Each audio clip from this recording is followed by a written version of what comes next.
бойынша жүргізіледі. Өздеріңіз білесіздер, биологиятану тақырыптары біздің бағдарламаға енгізілген. Бізде 4 тақырып енгізілген. Соның 3-ші тоқсанға арналған біз өзіміздің бір тақырыбымызға байланысты сіздермен оқыту жұмысы барысында жұмыс жасаймыз. Сондықтан да барлықтарыңызды ортаға шақырамыз сіздерді. Барлықтарыңыз осы шебер сыныпқа қатысуыңызды ортаға келсеңіздер. Шешіп қойсаңыз екі қатарға таралыңыздар шешуге. Бір-бірлеріңізге қарап, екі қатарға таралыңыз. Жақын-жақын бір-біріңізге қарап.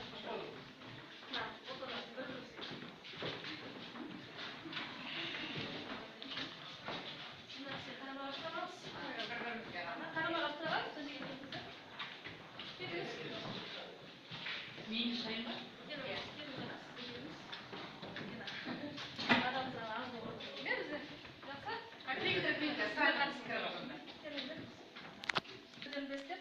Амандасуды басталайық сіздермен. Енді біздің сабағымыз ұлттар достығына байланысты, біз енді ұлттардың сәлемдесуіне мән берсек, сондықтан да қазір мен сіздерге сәлемдесудің түрлерін айтамын, сіздер соны орындайсыздар. Қазақтар қол алысады,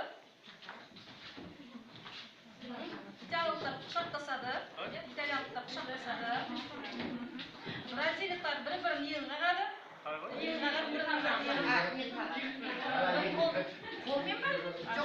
Никарагуада арқасымен амандасады, Никарагуада. Зимбабведе шынтақпен, Австралияда шапалақ, секіру және бөксе.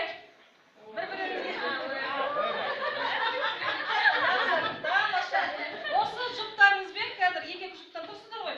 Осы екі жұп бойынша қазір сізге бұйрық береміз, соны орындайсыздар. Бұл біздің келесі тренингіміз, жұптасу бірігу тренингі. Осыған байланысты мен сіздерге команда беремін, соны орындайсыздар. Екі адам жұп болып, есік сыпырамыз, есік алдын сыпырамыз. Виртуально сыпырамыз есік алдын. Екі адам жұптасып бір сыртқымен. Жақсы. Енді үш адам болып біргеміз. Суға батқан адамды судан құтқарамыз. Батпаған адамды судан құтқарамыз.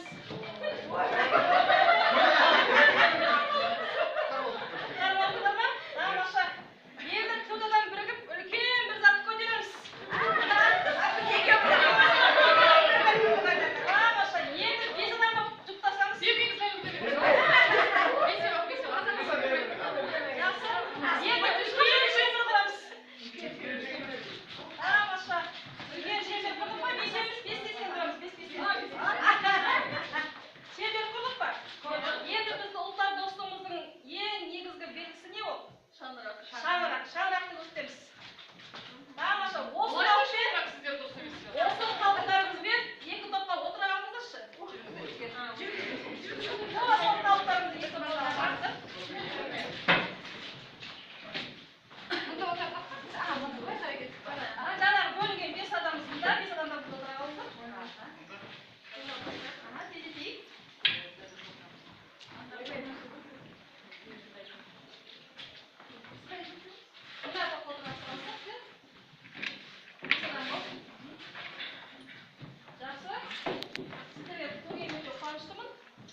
Өлкеміздің ұлттар достығын насихаттаймыз. Өздеріңіз білесіздер, бізде 4 тақырып берілген, соның бір тақырыбы бір ел, бір тағдыр. Яғни менің өлкемнің, өлкемнің халқы дегенге арналады. Өздеріңіз білесіздер, біз тәуелсіздік алғаннан бері қанша жыл өтті? 28 жыл өтті ме? 7 жыл өтті ме? Өздеріңіз білесіздер, сол алғашқы кезде біздің елбасымыздың алдына қойған негізгі міндеттердің бірі осы ұлттардың басын біріктіріп, ұстап, бір шаңырақ астында ұстап тұру мақсатында бізде 1952 жылы тәуелсіздіктің алғашқы жылдарында не болған екен? Қазақстан халқы ассамблеясы құру туралы идея қабылдаған екенбіз. Сол идея бойынша бізде 1995 жылы осы халық ассамблеясы бізде құрылды. Бізде қазір жұмыс жасайды, өздеріңіз білесіздер. Осының 9 мүшесі Қазақстан Республикасының парламентінің мүшесі болып отыр, иә? 9. Жақсы, бізде жалпы облысымызда бірнеше ұлт өкілдері тұрар екен, өздеріңіз білесіздер, иә? Ал жалпы Қазақстан бойынша бізде ұлт өкілдерінің саны қанша еді? 130-дан астам ұлт өкілдері дейміз, иә? 130-130-дан астам жатамыз. Ал енді мына тақтаға қарасаңыздар, бұл біздің облысымыздағы қазақтардың және басқа ұлт өкілдерінің үлес салмағы екен. Қарасаңыздар, яғни бірінші кезекте бізде қазақтар тұр. одан кейін орыс халқы, одан кейін негізгі құрайтын халықтардың бірі ұйғырлар, одан кейін түріктер, Әзербайжан, кәрістер де бар қарай кете береді екен. Мынау бізде алғашқы халықтың алғашқы көбірек саны берілген, өздеріңіз жақсы білесіздер. Ал енді осы халық бойынша жеке айтатын болсақ, Алматы облысында 103 этнос тұрады екен. Олардың топтасып қоныстанған аумақтарында 13 аудандық, 10 қалалық, 23 облыстық, жалпы саны 71 этно-мәдени бірлестік мәдени қызметі қарады екен.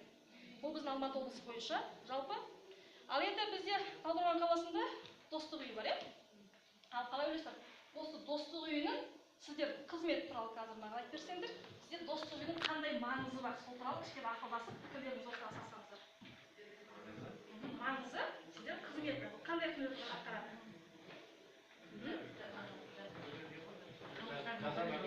Жоқ, ауызша айтып шықсаңыздар болады. Бір-екі ауыз сөзбен ғана ақылдасып.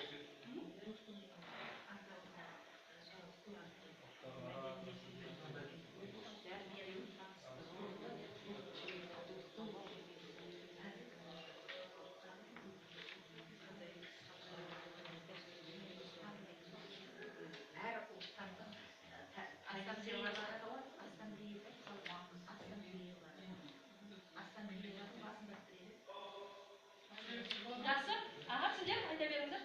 Бір-екі ауыз сөзбен ғана, көп емес. Ойларыңыз айтсаңыз. Қызмет қандай қызмет атқарады? Әр ұлттың енді өзінің ұлттық дәстүрін, салт санасын бір-біріне дәріптеу және олардың мәдениетін көрсету, ара-қатынасын көрсету. Жақсы, этносаралық келісімдерді сақтап тұру, соған байланысты заң қабылданған, сол заңдардың іске асырылуын несен екен ол? Жүзеге асырып қадағалайтын құзаттар. Ал маңыздылығы бар екенсіздер? Біздің мемлекетте негізі ұлттар ассамблеясының жаңағы Назарбаевтың несі бойынша, қолдау бойынша 1995 жылы 1 наурызда наурыз айында жаңағы несі құрылған. Соған байланысты әр қалаларда осындай достық үйі бар. Оның маңызы біздің мемлекеттегі 130-дан бастап ұлт өкілдерінің достығын сақтап тұру, солардың салт дәстүрлерін аяқ асты етпеу, бәрін бірдей бір тұтастықта ұстау мақсаты. Өте тамаша. Енді біздің жергілікті жерімізде, Қазақстан осы Алматы облысында, Талдықорған бас қаласында достық үйі бар екен. Бұл 2008 жылдан жұмыс жасайды екен бізде. Бұл қазір бізде бірнеше ұлт өкілдерінің басын біріктіріп ұстап отырған ассамблеялардың бірі болып танылады екен. Ал енді жаңа біз айтып кеттік сіздермен, осы Қазақстанда 130-дан астам ұлт өкілдері тұрады дедім сіздерге, иә? Осы халықтардың басын біріктіріп отыру үшін не керек? Олардың араларында не болу керек? Бірлік. Жақсы. Тағы не болу керек? Достық қарым-қатынас Достық болды ғой дейсіздер, иә? Жақсы. Ал енді ортақ тіл болу керек қарым-қатынас. ортақ тіл болу керек, жақсы, иә? Енді сіздердің алдарыңызға осы достық ынтымақ туралы сіздерге қазір Парси әдісі бойынша мақал мәтелдер беремін. Сол мақал мәтелдерді құрастырсаңыздар, тақтада ілініп тұрған диктофоннан жүре шығу керек.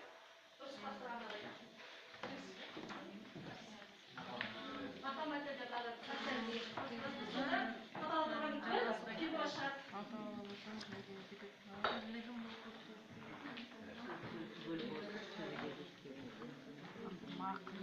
Бұзылмайтын қорған ұйымынан дейді. Бірлігі күшті ел азбайды дейді. Мақанау шығар, былай. Иә?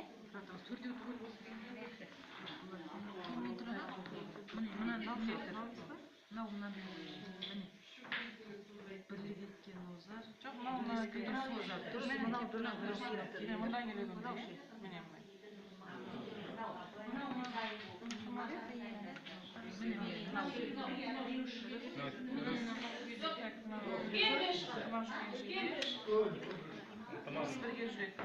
Ынтымақ ұйымынан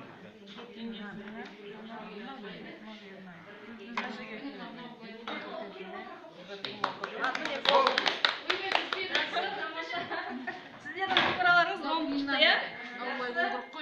Мынаны қайтесіз? Мынау тұра тұр, ұрыс жүреді, бірге жүреді деген тұра тұрмыз. Міне былай Бұзбаңыз мынаны, бұзбаңыз. Мынау міне былай келді ғой, міне былай. Тақтадағы шығу керек қой. Енді жасап тұрмын ғой енді, тұра былай. Міне теңге тиыннан, ынтымақ ұйымнан болады.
Yaxshi, al sizlarning o'ylanishi Korey oldu.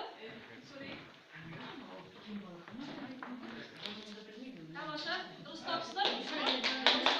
Sizlarga qara o'ylanib ko'ring.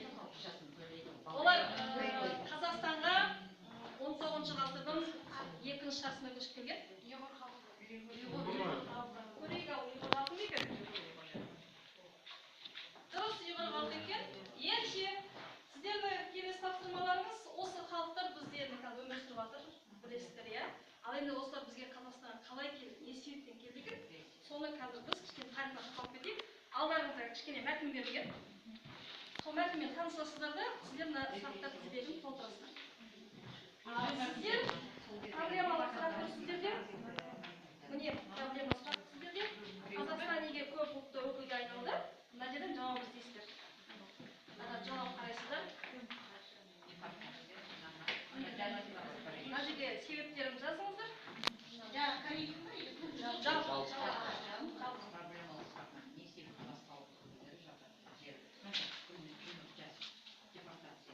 Осы Корея бар, басқа да бар.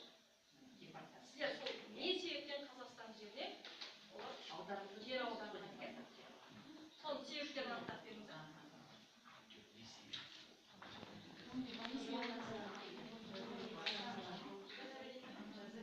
Таңылын айтты, сырыңды да болар.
Біреу сені ұстап тұр, Гүлнұр. Ойларыңызды аяқтай.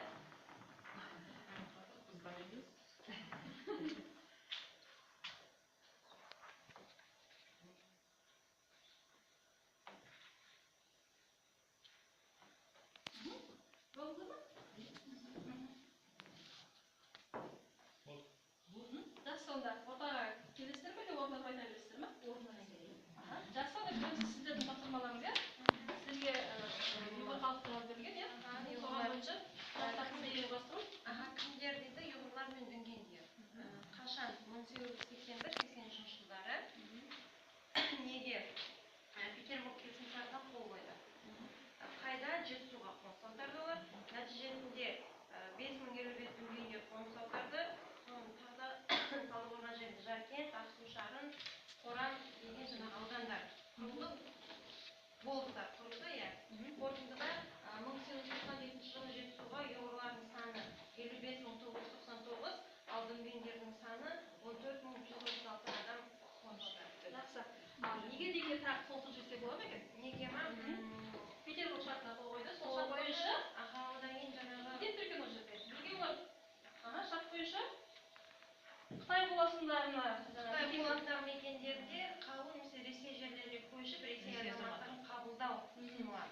Қазақстан жеріне тағы да басқа ұлт өкілдерін әкеліп қоныстандыру болды. Бұл жаппай қоныстандыруға айта кететін болсақ, 30-шы жылдары, 37-ші жылы қиыр шығыстан алып келген Корея ұлттары деп айтатын болсақ, одан кейінгі жаңағы Ұлы Отан соғысы басталар кезеңінде жаңағы шекаралық аймақтарды тазарту мақсатында жаңағы түріктерді, гректерді, поляктарды жаңағы күштеп осы Қазақстан жеріне алып келіп қоныстанды. 1944 жылы бастап қаңтар айынан Қазақстан жеріне кавказдықтарды алып келіп қоныстандырды. Әсіресе біздің өзіміздің өлкедегі келіп қоныстанған чешендер мен ингуштарды айтып кетпесек болмайды. Енді негізгі соны айтып кететін шығармыз кейін балаларға да. Одан кейінгі жаңағы Армениядан, Грузиядан, Ингушетиядан, жаңағы чешендердің жерінен қоныс аударғандар деп айтатын болсақ, енді одан бөлек тың тыңайған жерлерді игеру Қазақстанның экономикасы соғыстан кейін кезде көтеру мақсатында 1954 жылдан 64 жылға дейінгі аралықта Қазақстан жеріне 102-ден астам ұлт өкілдері Қазақстан жеріне келіп қоныстанған екен. Олар енді өз еркімен келді деп айтамыз. Алдындағылар ұлттар сияқты депортацияланған жоқ. Міне осындай себеп болатын болса, жер аударылған. Ал енді 1987 жылда өздеріңіз бәріңіз білесіздер, көші-қон. Сонымен өзге ұлт өкілдері өз елдеріне, біздің отандастарымыз Қазақстан жеріне. Жақсы, тамаша, жауаптарыңызға рахмет көп. Яғни біздің көп ұлтты мемлекет болуымыздың себептері бірнеше бар екен, өздеріңіз білесіздер, иә? Яғни бұл жерде көбінесе сенімсіз халықтар шекараны тазарту мақсатында отаны опас жасады деген айыптар тағылып, жер аударылғандар қаншама, және өз еркімен келгендерде қаншама екенін көріп отырсыздар. Жақсы, тамаша, осыдан біз қарап отырсақ, Қазақстан халқы енді қазірде жыл астам ұлт өкілдері тұрып жатырмыз. Сол кездегі саясаттың арқасында өздерің біліп отырсыздар. Енді қазіргі таңда біз солармен етене араласып, бір шаңырақта тұрып жатқаннан кейін, біз олардың дәстүрлерін, олар біздің дәстүрлерімізді қайту керек екен, құрметтеп білуіміз керек екен. Ал енді сіздер қаншалықты сол ұлттардың дәстүрлерін білесіздер? Қазір мен сіздерге кішкене тест жүргізейін. Қолдарыңызды, қаламдарыңызды алып орындап отырсаңыздар. Мен шығарып отырамын, сіздер өздеріңізге жазып отырсаңыздар. Алданда кішкене қарақшыларды қарақтарға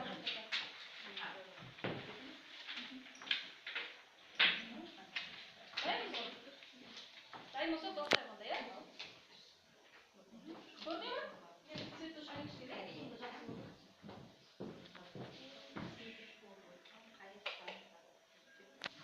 Сіздер сіздереді.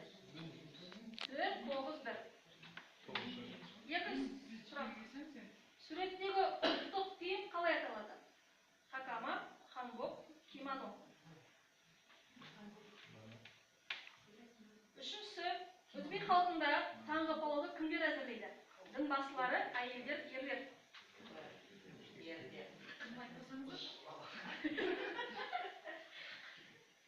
Түсіңіздер, иә? Төртіншісі, драник қай халықтың ұлттық тағамы? Немістердікі, украиндердікі, белорустердікі.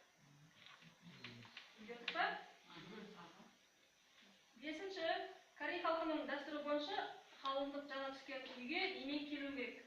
Бір қап күрішпен, қыз жасауымен, тиын ақшалармен. Шынымен, е? Алтыншы, ұйғыр халқының тұз қосып ішетін шай қалай аталады? Тұзды шай, тәтті шай, әшкен шай.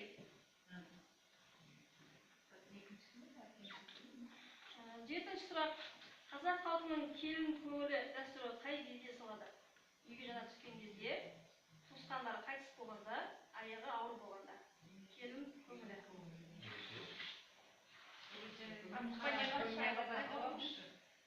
Үйге жана түскен кезде,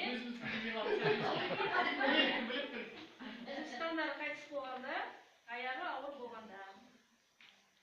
8. Орыстар дәстүрі бойынша алыс сапарға шығар алдында не істейді? Айнаға қарайды, отырады, сусын ішеді. 9. Сиртаки қай халықтың ұлттық биі? Венгрлер, гректер, поляктар.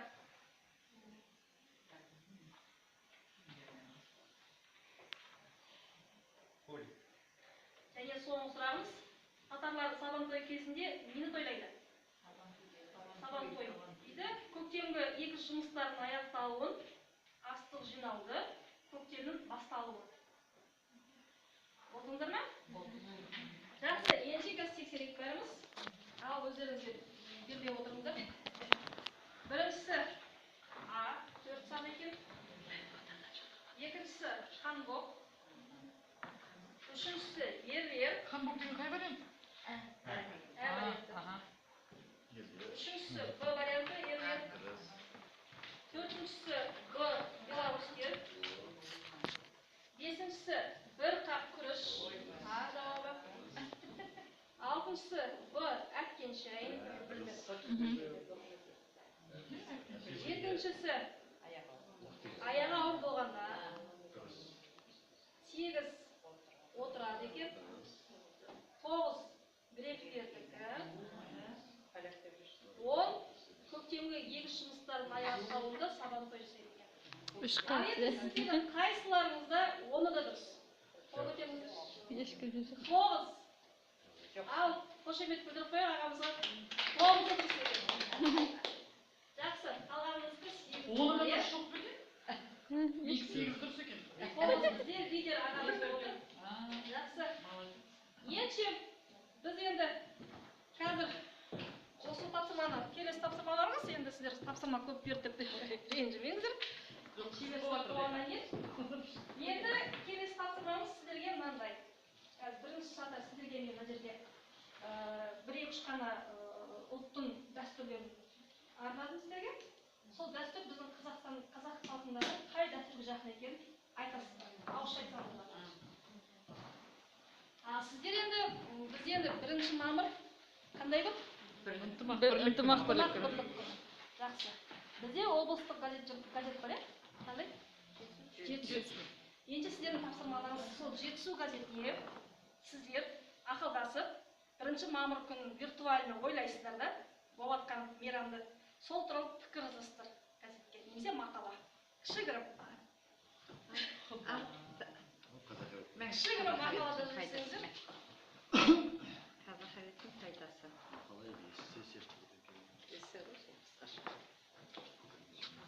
Бірінші мамырды қойылған. Біздер қалағанда болмаса да естейік, сіздер журналист ретінде Жетісуға кішігірім ғана мақала жазыңыздар.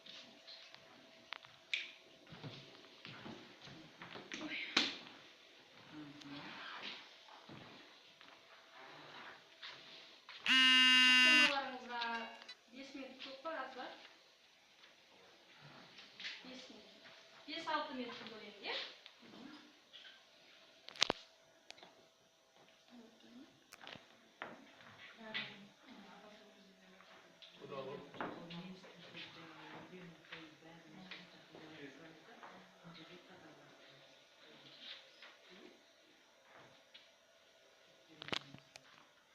Жазбай-ақ ауызша айтсаңыздар да болады. Қазақстанда тұратын немістердің біздің ұлттың мейрамдарымен ұқсас көп жерлер бар. Мысалы, қайтыс болған кісілердің аруақтарына бағышталған жерлерді айтамыздар дейді. Соған байланысты. Сонымен немістердің үйлену тойына да зор мән береді. Бұларды сақталған дәстүрдің бірі бастыруға. Бізде де бар, қазақ халқында, қазақ ұлтында. Содан кейін тағы қай жерде бар? Мына жерде сыңсу айту бар, құдалық өткізу бар екен.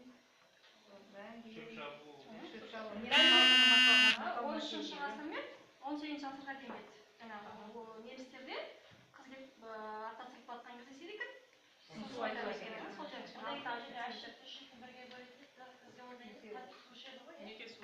Неке сөйлеп, иә. Оларда неше деген? Нешеге бар? Ал бізде міндетті түрде сол неке сөйлеп. Сонымен қатар татарларда да шөп шабу, егін жинаудың басталуымен Бұларда егін егу, бұларда көктемнің аяқталған жұмыста болса, бізде күз айларда болады. Наурыз мейрамы барлық көптеген түркілерде бар. Сонымен қатар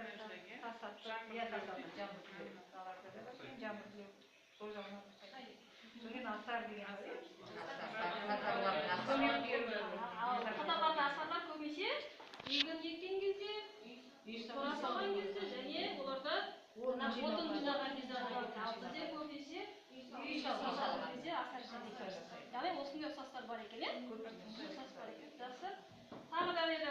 қойсаңыз той, міне, мына біздің оқулықта берілген мәтіндер,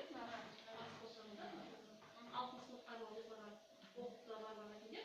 Енді Масленция енді жақын арада бізде Масленция болады. Осы көктемнің шығуына байланысты, иә? Жақсы, рахмет. Ой, сіздерге сөз. Ой, мая қалмай қалды деген бе? Менің сүйікті қалам Талдықорғанда 1 мамыр халықаралық ынтымақ күнін атап өту мақсатында орталық алаңда салтанатты шеру өтті. Шеруге қала халқы бірнеше ұлт өкілдері зейнеттегі ата әжемге дейін тайлы таярмен қалмай шықты. Көктемнің күлімдеген шуақты таңы қандай керемет. Аспан шайдай ашық, күндей де бұлт жоқ, тап-таза. Қаланың халқының жүрегі де осы әсем табиғаттың көрінісіне тап-таза дегім келеді. Себебі шеруге шыққан топтардың қолдарындағы жалғыз сөздерден жүрегі бір, тілегі бір, мақсат мүддесі бір, айналайын халқым-ай деген ой сезім еріксіз көкірегіме оралады. Мерекемізді бейбіт өмірде, тәуелсіз мемлекетімізде тойлап жүрген қандай бақыт шіркін.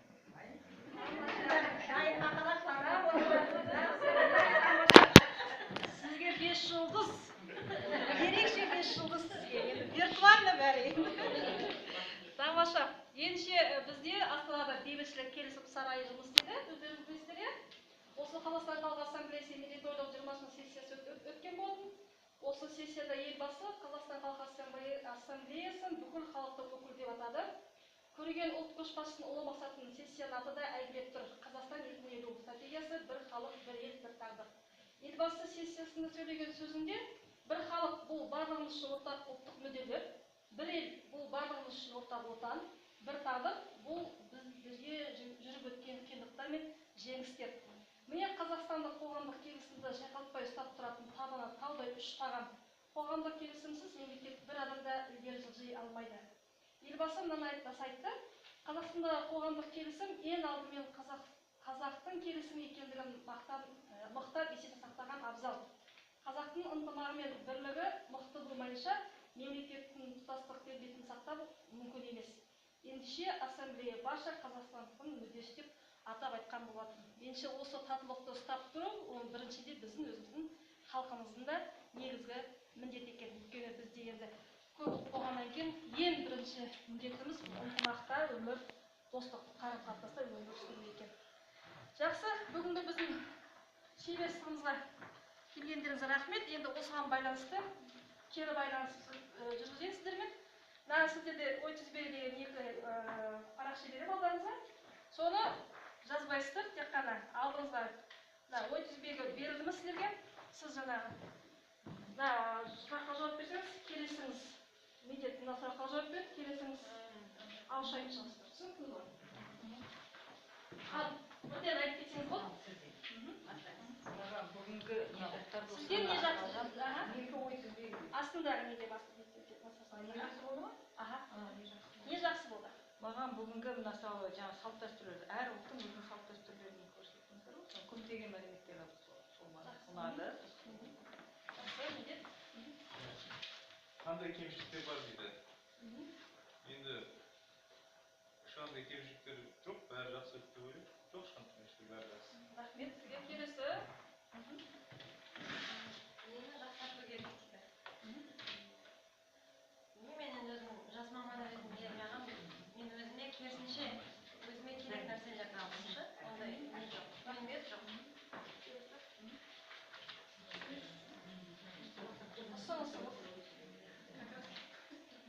Ұсынысыңыз дейді. Енді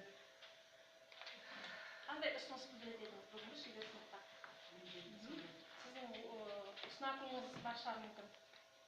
Бұдан да басқаша өткізуге болатын жақтар бар ма екен? шеберсін енді айтайын, көптеген еңбек бар, жақсы, қызықты өтті. Көптеген біз жаңағы ұлттардың өз білетін дүниелерін біліп алдық бұл жерде. Енді әсіресе маған күйеуім ұнады, жаңағы адамдар бірінші мен кіріп жатып басталып жатқанда келіп қалдым да, неғылып сонда топқа бөлудегі әдіс тәсіліңіз керемет, оны біз балаларға қолдануға болады екен. Енді ары қарай да мен ондай бір ұсыныс айтпаймын. Рахмет, барлығы жақсы. Сіздің де ұсыныс бар ма? Сіздің?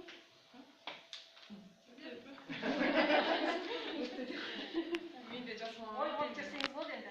Сізге өзіңізге қарасам, енді біраз жыл стажыңыз бар, сондай тәжірибе болған сияқтысыз. Бәрі жақсы, ұнады. Жас маман ретінде жақсы тәжірибе, көп мағлұматтар алдым деп өзім айтамын. сіздер жолдарыңыз берсін бізге рахмет. Енді не жақсы болды дегенде енді айтуға болады. Бір-бірін танымайтын адамдар келдік. Бір әдістің арқасында бір-бірімізге жақын болдық. Ол бірінші. Екінші, бірнеше тәсілмен таныстық. Оны енді сабақта, әр сабақ, тарих сабағы емес, басқа сабақтарда да қолдануға болады. Қандай кемшіліктер бар дейді, сабақта ешқандай кемшілік жоқ. Үшінші деңгейдегі мұғалімнің мастер-классын былай өткізгені өте жақсы жоғары. Елі жақсарды